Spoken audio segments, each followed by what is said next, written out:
Sí, Señor Dios Padre eterno, queremos alabar y queremos bendecir tu nombre, te queremos glorificar y exaltar.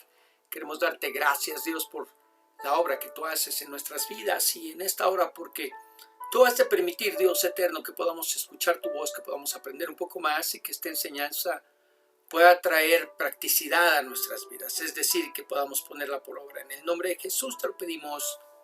Amén y amén. Muy bien, pluma, papel, lápiz, una actitud enseñable vamos a necesitar el día de hoy para poder continuar con nuestra serie de estudios. El día de hoy vamos a hablar acerca del engaño del arrianismo. El engaño del arrianismo. Y tenemos una cita bíblica que se encuentra en segunda de Pedro capítulo 1 verso 1, que dice: Simón Pedro, siervo y apóstol de Jesucristo, a los que habéis alcanzado por la justicia de nuestro Dios y Salvador Jesucristo una fe igualmente preciosa que la nuestra. Muy bien, un pasaje en el que nosotros podemos leer con claridad cómo es que al Señor Jesucristo le llama el mismo apóstol Pedro nuestro Dios y Salvador.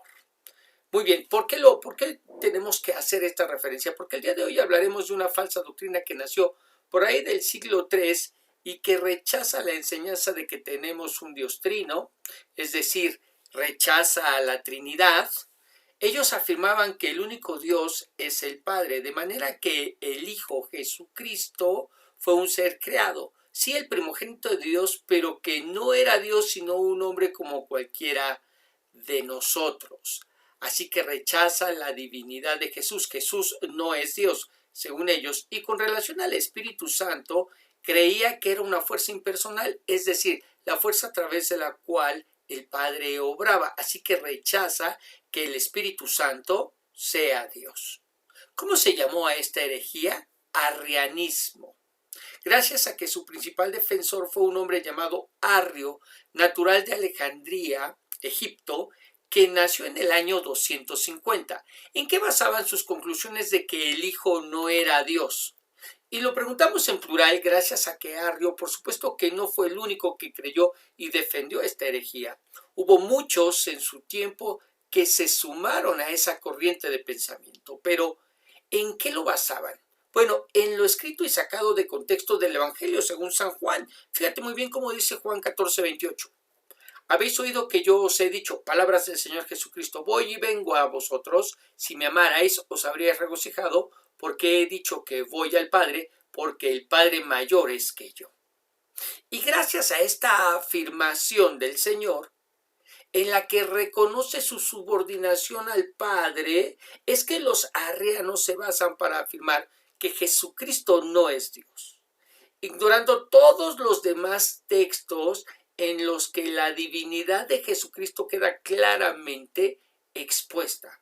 Textos como, y leeremos algunos, Hebreos 1:8, que dice, pero del Hijo dice, tu trono, oh Dios, por los siglos de los siglos, y cetro de equidad es el cetro de tu reino. El escritor de Hebreos reconoce a Jesucristo como Dios. El apóstol Pablo, escribiendo a su hijo Tito, su hijo espiritual, dice, aguardando la esperanza bienaventurada y la manifestación de la gloria de nuestro gran Dios y Salvador, Cristo Jesús. ¿Cómo se le llama? Dios, ¿verdad? ¿A quién? Al Señor Jesucristo. Muy bien.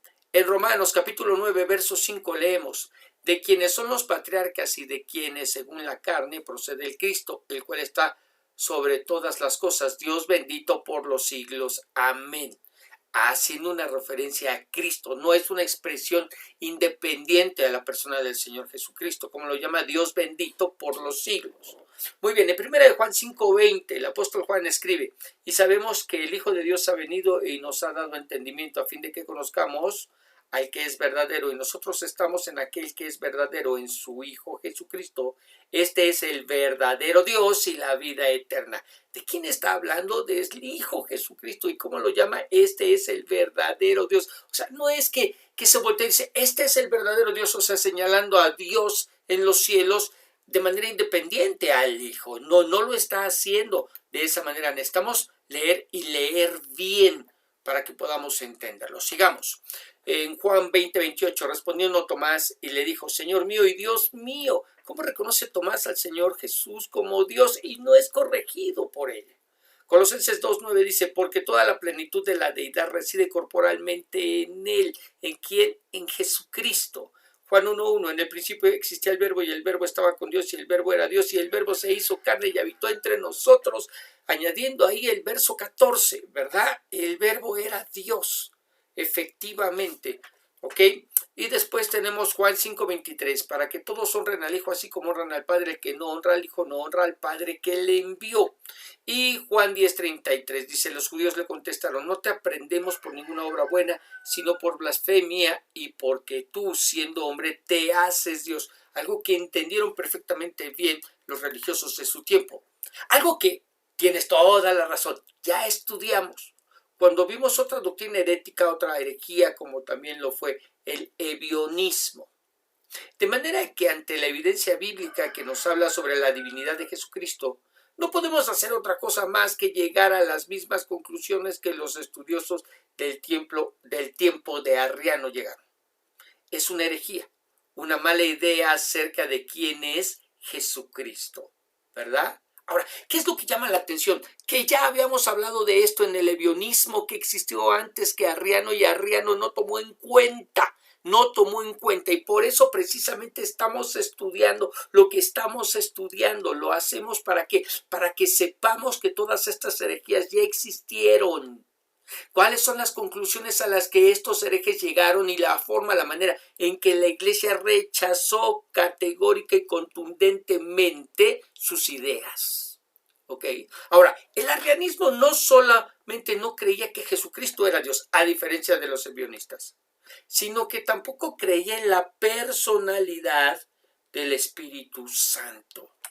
En la personalidad del Espíritu Santo, es decir, ellos no lo consideraban como la tercera persona de la Trinidad, sino solamente una fuerza impersonal a través de la cual el Padre obraba, ignorando lo que la Biblia habla acerca del Espíritu Santo. ¿Qué nos dice la Biblia acerca del Espíritu Santo? Vamos a leerlo, Génesis 1:1, que dice, en el principio creó Dios los cielos y la tierra estaba desordenada y vacía, y las tinieblas estaban sobre la faz del abismo, y el Espíritu de Dios se movía sobre la faz de las aguas. ¿En dónde se encontraba el Espíritu de Dios en el principio de la creación? Se movía sobre la faz de las aguas, Y la referencia no es a que se conducía como lo hace la electricidad sobre un conductor, sobre un cable para encender un foco, no, sino que la referencia nos habla de una persona. Pero más allá del Antiguo Testamento, en el Nuevo Testamento, es donde nos encontramos con mayores referencias al Espíritu como una persona. Mira, yo te invito, vamos a ver algunas de ellas, porque tenemos que ser enseñados por y a través de la Biblia. Juan 14:16, palabras del Señor Jesucristo que dice, y yo rogaré al Padre.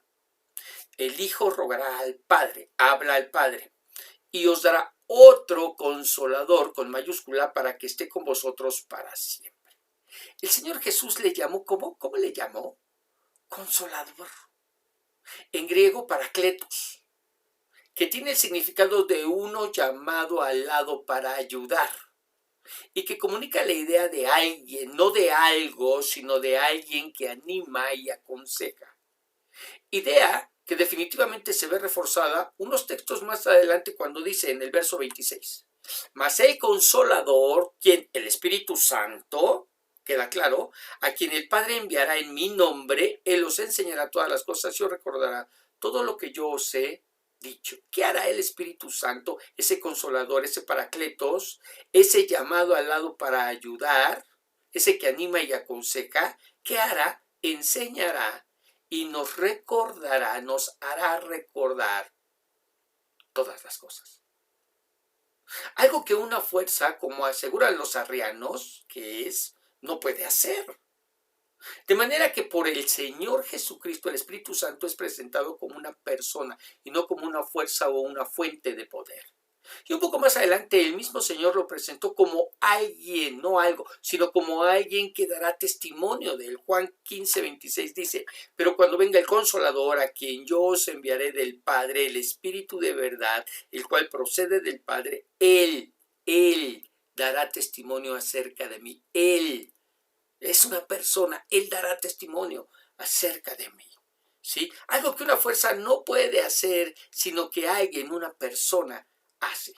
Pero es a través, no solamente de las declaraciones del Señor Jesús, sino a través de las cartas y el libro de los Hechos, que se nos enseña cómo es que el Espíritu Santo tiene características personales, es decir, que solamente una persona posee. Miren, vamos a verlo. Vamos a verlo. Hechos capítulo 5, verso 1, que dice, pero cierto hombre llamado Ananías, con Zafira su mujer, vendió una heredad. Y sustrajo del precio, sabiéndolo también su mujer, y trayendo solo una parte, la puso a los pies de los apóstoles. Y dijo Pedro, Ananías, ¿por qué llenó Satanás tu corazón para que mintieses al Espíritu Santo y sustrajeses del precio de la heredad? ¿Cómo lo hizo? ¿Qué fue lo que le dijo? Para que mintieses al Espíritu Santo. Ahora yo te pregunto, ¿se le puede mentir a una fuerza? Pues claro que no. Nadie es acusado de mentirle a la electricidad. Quizás pueda ser acusado de robarse la electricidad, pero no de mentirle. Lo mismo pasa con el Espíritu Santo. Solamente se le puede mentir a una persona. Ok, Hechos 7:51. Dice, duros de cerviz e incircuncisos de corazón y de oídos, vosotros resistís siempre al Espíritu Santo como vuestros padres, así también vosotros. Estamos en el discurso que da Esteban antes de ser apedreado. Ahora, ¿de qué acusa Esteban a los judíos en general? ¿Ok? De resistir, de desobedecer al Espíritu Santo. Y solamente se puede desobedecer a una persona. ¿Ok? Efesios 4:30. No hagan que se ponga triste el Espíritu Santo de Dios, que es como un sello de identidad que Dios puso en ustedes para reconocerlos cuando llegue el día en que para siempre serán liberados del pecado. Pero ¿cómo comienza diciendo? No hagan que se ponga triste el Espíritu Santo de Dios. ¿Ok? ¿Qué les pide Pablo? Que no hagan al Espíritu, que no lo pongan triste, y esa es una emoción que solamente una persona puede experimentar, no una fuerza. ¿Ok? Hechos 13:2. Ministrando estos al Señor y ayunando, dijo el Espíritu Santo, apartadme a Bernabé y a Saulo para la obra que los he llamado. ¿Qué hizo el Espíritu Santo? Habló, dijo, algo que solamente caracteriza a una persona. Pero no solamente el Espíritu Santo habla, ¿verdad? Como miramos en este pasaje, sino que también intercede por nosotros ante el Padre. Mira, Romanos 8:26. Y de igual manera el Espíritu nos ayuda en nuestra debilidad, pues ¿qué hemos de pedir como conviene? O sea, ¿cómo hemos de orar de manera conveniente? No lo sabemos. Pero el Espíritu mismo intercede por nosotros con gemidos indecibles. Realizando acciones personales. El Espíritu Santo realiza acciones personales. Una fuerza no intercede. Eso es algo que solo una persona puede hacer. Pero esa no es la única acción, pues también profetiza. ¿El Espíritu Santo profetiza? Sí. 1 Timoteo 4:1. Fíjate. Pero el Espíritu dice claramente que en los posteriores tiempos algunos apostatarán de la fe, escuchando a espíritus engañadores y a doctrinas de demonios. ¿Qué profetizó? ¿De qué nos habló el Espíritu Santo que iba a suceder? Que vendrían tiempos futuros en los que muchos se apartarán de la fe cristiana. Algo que ya comenzamos a ver hoy en día con mayor claridad. Pero algo que solamente una persona puede hacer, no una fuerza no profetiza, ¿verdad? De manera que hasta el momento hemos podido comprobar a través de la Escritura cómo es que el Señor Jesús es Dios y cómo es que el Espíritu Santo es una persona y no una fuerza o poder impersonal. Dos de las falsas doctrinas sostenidas por el arrianismo. Pero decíamos en un principio que además, y como una conclusión lógica, ellos no creían en un Dios trino. Es decir, no creen en Dios Padre, Dios Hijo, Dios Espíritu Santo. Al no creer que Jesús es Dios y que el Espíritu Santo es Dios, es una persona, obvio es que para ellos no hay un Dios trino. Pero con relación a la Trinidad, ¿qué nos dice la Biblia? ¿Qué es lo que la Biblia nos habla? Vamos a ver algunos textos que la mencionan, que hablan acerca de ella. Y dice, Lucas capítulo 1, verso 35. Fíjate muy bien, Lucas capítulo 1, verso 35. Respondiendo el ángel le dijo, el Espíritu Santo vendrá sobre ti y el poder del Altísimo te cubrirá con su sombra. Por eso el santo niño que nacerá será llamado Hijo de Dios. A ver, esta no es mi teología, tu teología, la idea o las ideas de los discípulos. Estamos hablando de lo que el ángel dijo, es decir, es un mensaje que viene directamente de un ángel, de un enviado de Dios. ¿Y qué es lo que dijo? El Espíritu Santo vendrá sobre ti. ¿Ok? Tercera persona de la Trinidad del Espíritu Santo. Y el poder del Altísimo te cubrirá con su sombra. Primera persona de la Trinidad, del Padre. Por eso el santo niño que nacerá será llamado Hijo de Dios, tercera persona de la Trinidad. Segunda persona de la Trinidad, perdón, el Señor Jesucristo. Entonces, ¿a quién menciona? Al Padre, al Hijo y al Espíritu Santo. El anuncio del ángel. Ok. Muy bien. Mateo 3, 16 y 17. Ahora vamos no a la anunciación del nacimiento, sino vamos ahora al bautismo del Señor Jesucristo. Dice que después de ser bautizado, Jesús salió del agua inmediatamente y aquí los cielos se abrieron. Y él envió al Espíritu de Dios que descendía como una paloma y venía sobre él. Espíritu Santo desciende, tercera persona de la Trinidad. Y he aquí, se oyó una voz de los cielos que decía, este es mi Hijo amado, en quien me he complacido, o en quien tengo complacencia, como lo traduce la Reina Valera 60. Entonces, miramos al Hijo con mayúscula, sobre el cual viene el Espíritu Santo, que es enviado por el Padre. ¿Ok? Y como ya vimos, Padre, Hijo y Espíritu son Dios y son personas. Y el Padre, pues es el Padre. Entonces hablamos de que de una Trinidad en acción. ¿Ok? Vamos a ver otro texto. Y esta es la declaración del Señor Jesús cuando nos comisiona a llevar el Evangelio. Y dice, por tanto, id y haced discípulos a todas las naciones. Mateo 28, 19, bautizándolos en el nombre del Padre y del Hijo y del Espíritu Santo. Padre, Hijo y Espíritu Santo, Padre, Hijo y Espíritu Santo, Trinidad, mencionada por el mismo Señor Jesús, enviando a bautizar a los discípulos para que las personas que renacieran a una nueva vida, a una vida eterna, lo hicieran en el nombre del Padre, del Hijo y del Espíritu Santo, reconociéndolos como su Padre, ¿no? Entonces, ¿de qué nos está hablando? De esa Trinidad, Trinidad, ¿verdad? Un Dios trino, uno sí, pero triuno, ¿verdad? Triuno, de esa Trinidad de la cual nos está mencionando. Vamos a otro texto. Primera de Pedro 1, 2, que dice, según el previo conocimiento de Dios Padre, por la obra santificadora del Espíritu, para obedecer a Jesucristo y ser rociados con su sangre, que la gracia y la paz os sean multiplicadas. ¡Wow! Dios Padre, ¿no? Dios Espíritu y el Señor Jesucristo, Dios Hijo, ¿no? Mencionados en un mismo texto, ¿sí? Obrando, ¿verdad? ¿Para qué? Para nuestra santificación, para que podamos ser hechos hijos de Dios. Muy bien. Y Efesios 2:18 que dice, porque por medio de Él, Jesucristo, los unos y los otros tenemos entrada por un mismo Espíritu Santo al Padre. ¿Ok? Trinidad en acción. Es decir, ¿qué es lo que estamos mirando? No encontramos, ¿verdad? Ciertamente no encontramos la palabra Trinidad como tal, porque ese término surgió hasta el año 325 en el Concilio de Nicea. Pero como ya hemos visto, aun cuando no existe la palabra Trinidad en la Biblia, sí encontramos el concepto.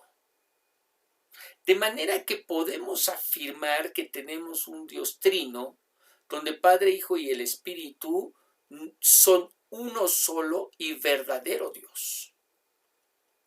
Y a estas alturas, quizás del estudio de esta enseñanza, quizás alguien se pregunte, pastor, pero ¿para qué necesitamos saber o para qué necesitamos recordar todo esto?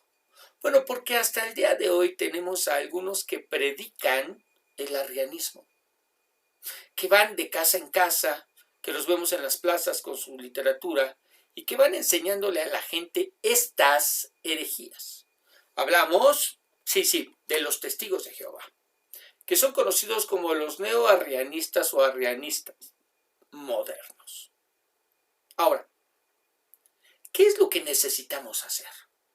Bueno, en primer lugar necesitamos aprender, afirmar, recordar las enseñanzas como esta, en la que con la escritura miramos los textos que nos enseñan acerca de la divinidad de Jesucristo y la personalidad del Espíritu Santo.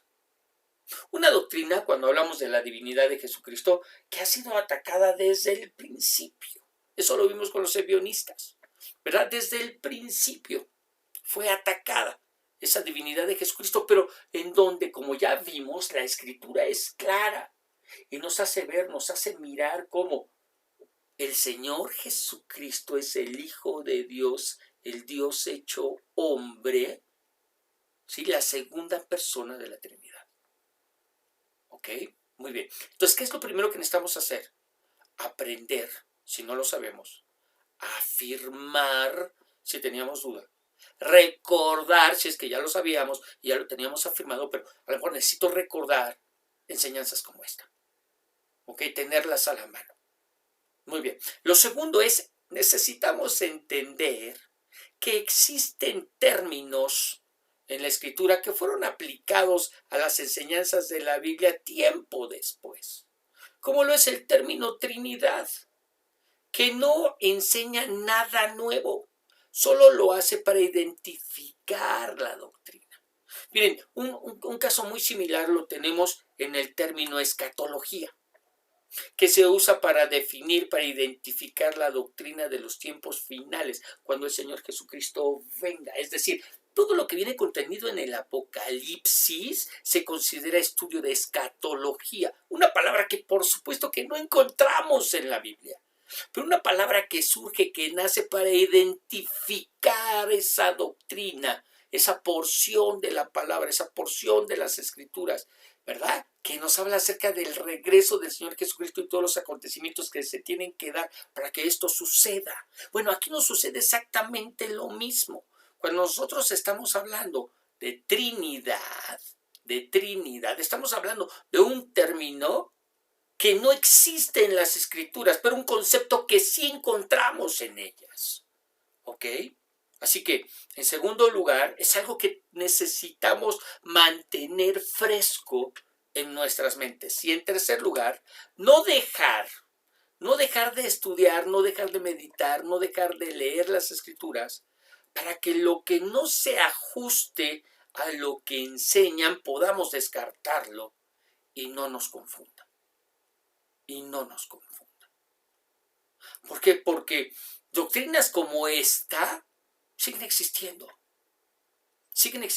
con algunas variantes quizás, ¿no? Mínimas, pero siguen existiendo. Entonces, si nosotros no miramos una doctrina correcta, una doctrina que se integre, una doctrina que armonice con lo que la Escritura nos está enseñando en todo y en su más amplio contexto, no con un texto como miramos en un principio que estos hicieron, ¿sí?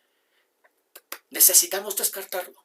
Pero para eso necesitamos conocer la palabra, para eso necesitamos conocer la Escritura, para eso necesitamos conocer lo que la misma Biblia con la Biblia nos enseña. Y para eso necesitamos estudiar, necesitamos meditar, necesitamos leer, necesitamos conocer esas Escrituras. ¿Para qué? Para que no seamos confundidos, para que no seamos movidos por todo viento de doctrina, como lo enseña el apóstol Pablo. Para que podamos permanecer firmes en esa roca espiritual que es Jesucristo y en esa enseñanza verdadera que nos es transmitida por medio y a través de su palabra. Para que nuestra fe descanse en la palabra de Dios y no en las ideas, en los conceptos, en las filosofías de hombres que sin escrúpulos, ¿verdad?, mienten. Y siendo inspirados por el mismo infierno traen sus doctrinas. ¿Ok? Así que oremos. Oremos y pidámosle al Señor que esto que hemos aprendido el día de hoy en verdad nos permita mirar, conocer, nos anime a estudiar, meditar, leer su palabra. Que bendito Dios, en verdad, esto que hemos podido mirar el día de hoy de una manera simple, de una manera rápida, de una manera sencilla, lo quisimos trazar lo más sencillo que fuera posible, para que, siendo clara y breve, podamos aprender mucho mejor lo que tu palabra nos enseña. Dios, es cierto, entender a un Dios trino es muy complejo, es muy complicado. Sí, es verdad. Y no lo entenderemos cabalmente hasta que nos encontremos en tu presencia, pues con tanta limitación como la hay en nosotros, es prácticamente imposible, Señor, el poder entenderlo. Sin embargo, te pedimos que seas tú obrando en nuestro corazón, en nuestra vida, trayendo esa seguridad en lo que dice tu palabra, en lo que dice la Escritura, en lo que nos enseñas a través de ella. Señor, queremos que nuestra fe se encuentre perfectamente cimentada en la verdad de las Escrituras. Tú nos dijiste que el Espíritu Santo nos guiaría, ese Consolador nos guiaría a toda verdad. Señor eterno, así lo creemos y por eso estudiamos, meditamos, leemos tu palabra y, Señor, que nos veamos a través de estas enseñanzas animados a seguir haciéndolo. En el nombre de Jesús, líbranos de toda falsa doctrina, líbranos de todo falso concepto, líbranos, Señor, de aquello que no nos permite mirarte y conocerte como realmente eres. En el nombre de Jesús, Señor, en el nombre de Jesús te lo pedimos. Amén y amén, Señor. Muy bien, preciosos. Que el Señor te bendiga, que el Señor te guarde, que el Señor haga resplandecer su rostro sobre ti y que ese sea ese mismo Señor quien te dé paz. Te recuerdo que el día de mañana tenemos nuestra clase de 1 de Corintios y que todos los días nos estamos escuchando a través de los devocionales. En verdad, el anhelo de nuestro corazón es que a través de toda esta palabra que se te está dando, tú puedas verdaderamente conocer a aquel que te amó de tal manera que dio a su Hijo unigénito para que todo aquel que en él crea no se pierda, mas tenga vida eterna. Bendiciones.